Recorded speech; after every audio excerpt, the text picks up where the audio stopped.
Now, this is not really that surprising, to be honest, to see. Foldable phone shipments are up, but the biggest brands in North America lag behind.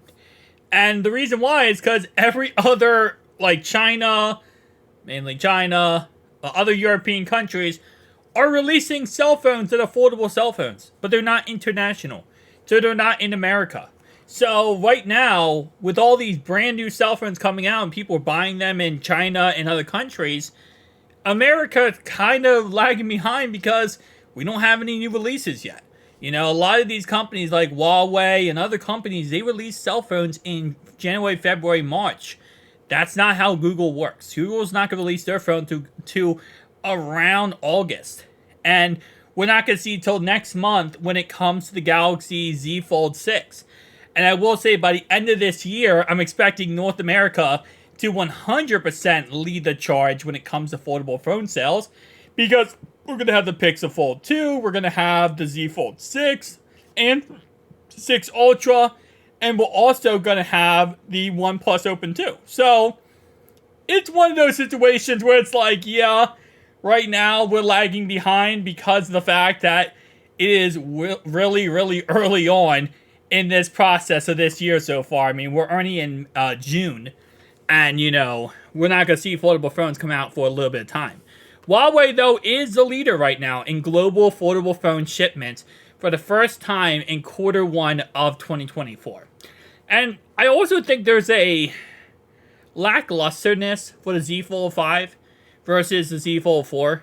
And I think that's another thing that people kind of really went on with the Z Fold 5. It's not that it's a bad phone. I love my Z Fold 5. The problem is how similar it is to the Z Fold 4. And I think that definitely is not going to be something that people want to buy right away, or maybe if they don't have a foldable phone, want to get into right away. And also, there's another fact of, there's a time period where you buy foldable phones when they first come out. If you wait too long, it gets to a point where you kind of start considering, like, should I even buy the foldable phone? Or should I just wait for the next one to come out? And I don't mean wait for the next one to come out to buy the next one. I'm talking about wait till the next one comes out and then buy that one when it is, you know, less in price, right? When the price tag comes down. That's another thing you can do. The second a new foldable phone comes out, eBay, secondhand websites, all these websites are going to be selling their phones for a lot cheaper. So that's another concept. But again, like I said, I'm expecting this to completely change once Motorola comes out with their flippable phone this year. Obviously, you know, it says Honor and Motorola found success outside China, signaling that North American brands are struggling to attract buyers. Yeah, kind of simple. The Google Pixel Fold right now is underpowered with the Tensor G3 chip, or G2 chip. It's underpowered. The Z Fold 5 is exactly the same as Z Fold 4.